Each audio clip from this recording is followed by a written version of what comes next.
Paper इस तरीके से डिज़ाइन होगा कि उस 70% पोर्शन से ही आप 45 क्वेश्चन कर सकोगे और बाकी जो एक्स्ट्रा क्वेश्चंस होंगे वो यार उस 30% सिलेबस से आएंगे, ताकि यार किसी भी बच्चे का नुकसान नहीं।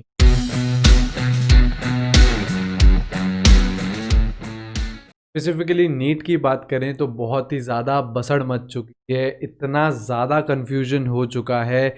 नीट एक बार होगा या दो बार होगा, नीट पेपर का लेवल कैसा होगा, ऑनलाइन रहेगा या ऑफलाइन रहेगा, एक्स्ट्रा क्वेश्चंस क्या होते हैं, इतना ज़्यादा कन्फ्यूजन हो गया है। लेकिन इस वीडियो में मैं आप लोगों के सारे कन्फ्यूजन दूर कर दूंगा। अब तक यार जितने भी ऑफिशियल अपडेट्स आए हैं उन सब पे बात करेंगे, और उन अपडेट्स के बेसिस पे हम क्या चीज़ें प्रिडिक्ट कर सकते हैं वो भी इस वीडियो में देखेंगे। इस वीडियो के यार एंड तक देखिए, आराम से देखो, आप लोगों के काफ़ी कन्फ्यूजन क्लियर हो जाएंगे एंड हम ऑलमोस्ट चीज़ें प्रिडिक्ट कर लेंगे कि कैसा आगे रहने वाला है। Hi everyone, I am Nitesh Devnani. मैं एक टीचर और एक मेंटर हूँ। केमिस्ट्री पढ़ाता हूँ, पिछले 5 सालों से पढ़ा रहा हूँ। हज़ारों बच्चों को JEE mains as well as NEET के लिए मेंटर किया है। तो चलिए यार वीडियो को स्टार्ट करते हैं।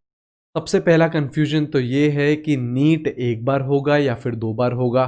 देखिए, ये कन्फ्यूजन, ये बात तब उठी जब हमारे education minister sir Ramesh Pokhriyal ji ने जेईई मेंस को 4 बार कंडक्ट कराने का फैसला लिया। तो यार नीट के बच्चों ने ऐसा क्या बिगाड़ा है? तो नीट की जो स्टूडेंट कम्युनिटी है उन्होंने यार सीधा सीधा ये सवाल पूछा कि नीट भी 2 बार करा दीजिए। यार बिल्कुल बिल्कुल वैलिड क्वेश्चन था ये। यार एनटीए ने एजुकेशन मिनिस्ट्री से पूछा है कि क्या हम नीट को 2 बार करा सकते हैं, और हमारे एजुकेशन मिनिस्टर सर से रमेश पोखरियाल जी से भी ये पूछा गया है, और उन्हीं के वर्ड्स में उन्होंने ये बोला है कि वो एक पॉसिबिलिटी देख रहे हैं कि नीट 2 बार हो सकता है या नहीं। तो यार इसीलिए ही शायद चीज़ें डिले हो रही हैं, नीट की अभी तक डेट्स नहीं बताई गई हैं, तो इसलिए ही शायद टाइम लिया जा रहा है। ये देखा जा रहा है कि क्या नीट को 2 बार कंडक्ट कराया जा सकता है। तो यार काफ़ी अच्छे चांसेस हैं कि इस साल नीट 2 बार कंडक्ट होए। दूसरा मेजर कन्फ्यूजन नीट्स की डेट को लेके है। तो यार अब तक तो कोई भी ऑफिशियल अपडेट नहीं आई है कि नीट एग्जैक्टली कब होएगा। देखो यार, थोड़ा सा हम उस चीज़ को प्रिडिक्ट कर सकते हैं। देखिए, जो सीबीएसई के बोर्ड्स हैं वो 4 मई से स्टार्ट हो रहे हैं, 10 जून पे ख़त्म हो रहे हैं। तो यार 10 जून से पहले तो नीट हो ही नहीं सकता, करेक्ट। अच्छा, जो जेई एडवांस है वो है 3 जुलाई को। Alright, and West Bengal boards के भी डेट आ चुकी है, वो जून में है उनके बोर्ड्स। तो यार जून का पूरे महीने में नीट एग्जाम नहीं हो सकता। 3 जुलाई को है जेई एडवांस, तभी भी नहीं हो सकता। तो यार जो भी नीट की डेट आएगी वो 3 जुलाई के बाद में ही आएगी। यार ये चीज़ हम प्रिडिक्ट कर सकते हैं कि एग्ज़ाम जो होगा उसकी ज़्यादातर प्रोबेबिलिटी है कि वो जुलाई के स्टार्टिंग में या फिर सेकेंड वीक ऑफ जुलाई में हम बोल सकते हैं। और अगर यार नीट 2 बार होता है तो यार पहला एग्ज़ाम जुलाई में हो सकता है और दूसरा एग्ज़ाम अगस्त में हो सकता है।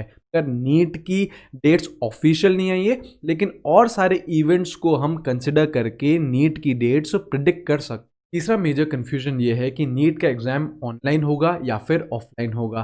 तो देखिए यार, सीधी सीधी बात है, अगर नीट एक बार होता है, यार अगर एक बार होगा तो जो मोड ऑफ एग्जामिनेशन रहेगा वो ऑफलाइन रहेगा।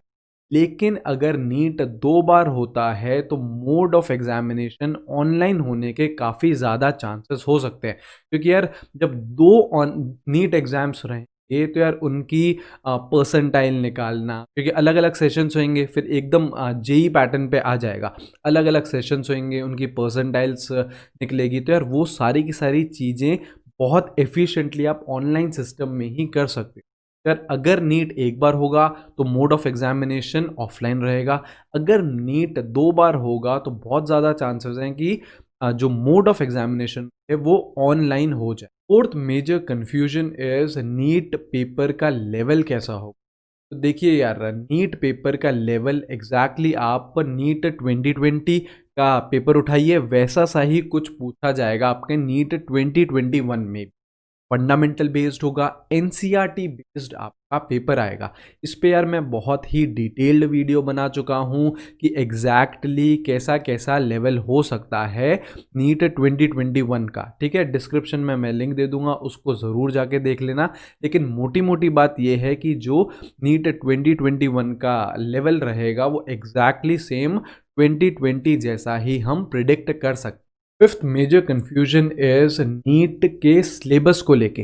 तो देखो यार, ये एक PIB करके ट्विटर हैंडल है, press information bureau official handle है। उन्होंने ये बोल दिया है कि नीट के सिलेबस में कोई भी रिडक्शन नहीं होगा। लेकिन यार जैसा उन्होंने जेई में करा है, जेई में क्या करा है, एक सब्जेक्ट में 30 क्वेश्चंस दिए उन्होंने और 30 क्वेश्चंस में से बच्चे को 25 ही क्वेश्चन अटेम्प्ट करने हैं। ये ज़रूर बोल दिया है उन्होंने कि जेई मेंस में जो उन्होंने चॉइस ऑफ क्वेश्चंस दिया है, क्वेश्चंस इंक्रीज करके आप लोगों को चॉइस दिया है अटेम्प्ट करने में, तो वैसा सा ही कुछ सिस्टम हम लोग नीट में भी इम्प्लीमेंट करने वाले हैं, ये बोल दिया है। ऑफिशियली नहीं बोला है कि यार कितने क्वेश्चंस आएंगे। एक पेपर में कितने आते हैं, 45 क्वेश्चंस होते हैं। केमिस्ट्री की बात करें तो ऐसे 45 क्वेश्चंस हो, करेक्ट। तो यार आपको 50 क्वेश्चन देंगे या फिर 55 क्वेश्चंस देंगे, उसमें से आपको 45 सेलेक्ट करने हैं। ऐसा कुछ भी अभी ऑफिशियल अपडेट नहीं आया है, लेकिन ये ज़रूर बोल दिया है कि क्वेश्चंस आपके इंक्रीज होंगे, उसमें से आपको चूज करना होगा और अपने 45 क्वेश्चन सेलेक्ट करने होंगे। यार इस केस में ये प्रोबेबिलिटी बनती है कि अगर मान लीजिए आप CBSE के स्टूडेंट हैं, अगर आपका 30% सिलेबस रिड्यूस हुआ है बोर्ड्स में से, तो जो 70% सिलेबस है, उन 70% सिलेबस से ही आप लोग 45 क्वेश्चंस अटेम्प्ट कर सकोगे। पेपर इस तरीके से डिजाइन होगा कि उस 70% पोर्शन से ही आप 45 क्वेश्चन कर सकोगे और बाकी जो एक्स्ट्रा क्वेश्चंस होंगे वो यार उस 30% सिलेबस से आएंगे, ताकि यार किसी भी बच्चे का नुकसान नहीं। तो पेपर डिज़ाइन इसी तरीके से होगा कि वो 70% सिलेबस अगर आप अच्छे से कर लेते हो तो बिल्कुल सारे के सारे क्वेश्चंस 45 के 45 क्वेश्चंस आप लोग अटेम्प्ट कर पाओगे। ये ही लॉजिकल होना चाहिए, ठीक है, ताकि यार किसी भी बच्चे का कोई भी नुकसान नहीं। एक यार छोटा सा अपडेट, मैं लर्निंग डील्स पे high quality free education provide कर रहा हूँ। केमिस्ट्री के लेक्चर्स आ रहे हैं, आप लोग उसे नीट की प्रिपरेशन, जेई की preparation as well as your class 11th and 12th की प्रिपरेशन ये बिल्कुल रेफर कर सकते हैं। Thank you very much, take care, bye bye.